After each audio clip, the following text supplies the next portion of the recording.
Okay, welcome back. I have about 10 minutes, maybe 15 minutes before I have to head to my second class of the day.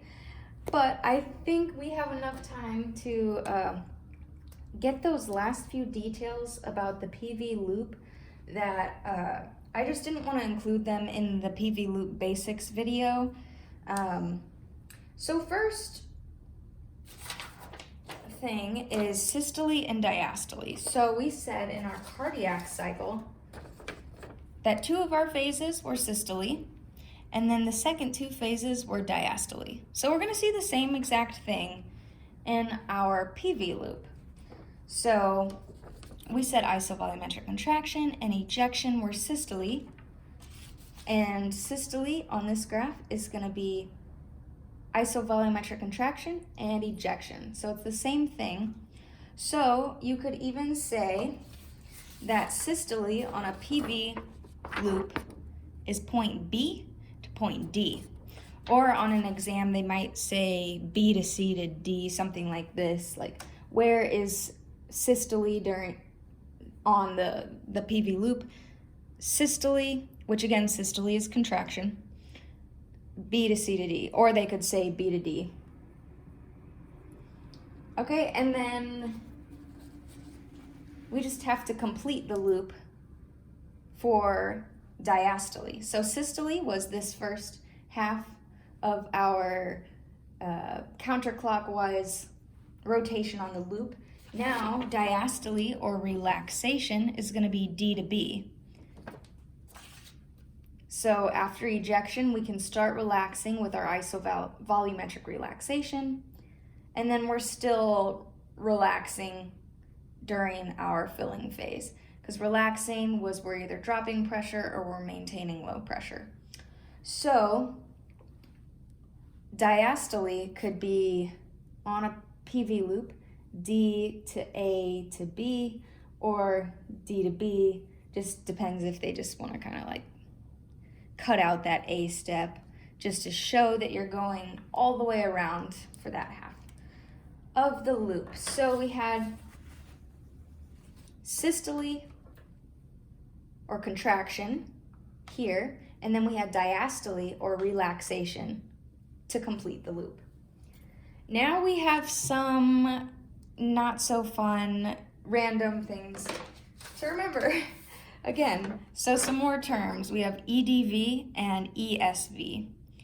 And EDV is end diastolic volume. Again, we're talking about the ventricles, and diastolic was relaxation. So we're talking about what is the volume of blood in the ventricles at the end of filling, which was filling is during relaxation. And we're going to see that at point B. So right here, this is going to be our EDV.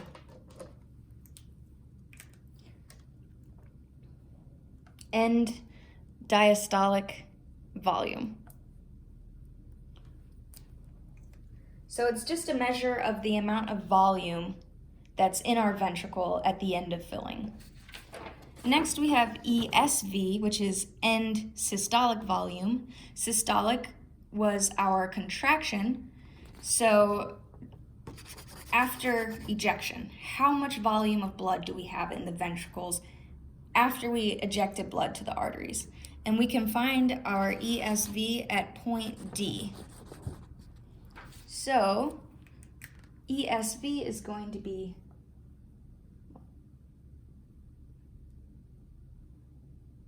point D. And because we're measuring volume, you can measure the volume all along.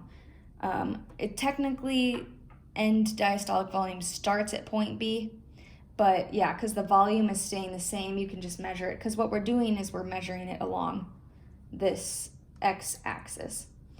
And that's going to be important because we have a formula here for what's called stroke volume. Stroke volume is the amount of blood pumped out of the ventricle per heartbeat. So again, let me see if I can find that image of my heart. Here it is. So stroke volume, if we're just looking at one side of the heart, it's just the volume of blood per heartbeat that's being pumped out. And we can figure out the exact volume by taking the EDV minus the ESV. So we're taking this volume at the EDV and we're subtracting it from this volume over here. So what you can say is from here to here is stroke volume, the amount of blood being pumped out of our ventricle per one heartbeat. And there's another place that you can measure stroke volume, and that is going to be on our Wigger's diagram. So this is a little bit of a different, this one has a lot going on. I printed out the same paper twice. I'm going to show you the one without all of my random annotations on it. Okay, here we go. Just because it'll be a little bit clearer. So this page created by, I believe, Dr. Hanift. Just want to make sure I give credit because she technically put, you know, this graph here and this graph here. This is her slide. So anyways, where am I going with this? Stroke volume. Okay, so stroke volume, we can see stroke volume. We can measure it by subtracting. If this was, you know, if we're subtracting here, this is maybe like 125 minus 50, and that would give us our volume for our stroke volume. But if we are talking about the Wigger's diagram, let's go over here.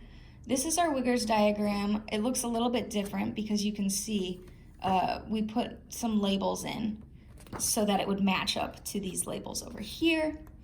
But you can measure stroke volume. These numbers here, or letters here, stand for left ventricle end diastolic volume.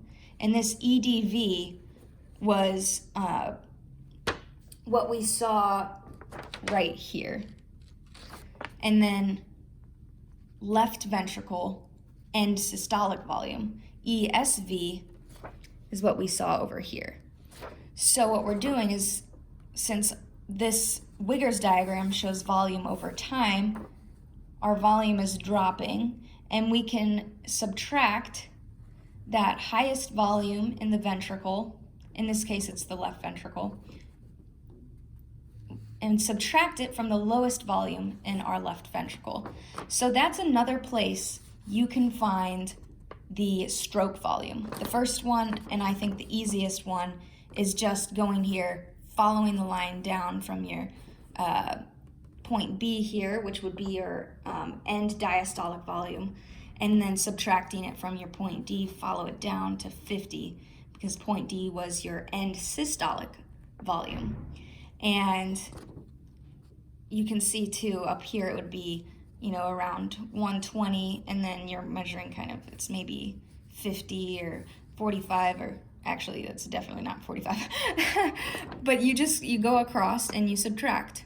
Because volume is now on the y-axis, you're subtracting on the y-axis, and you'll get your stroke volume, which again we said was just the volume of blood that is leaving the ventricle in one heartbeat.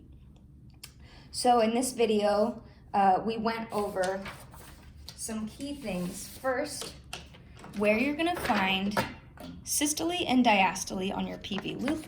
We said systole, which is contraction, happens from B to D, and during contraction our pressure is building and we're maintaining that high pressure.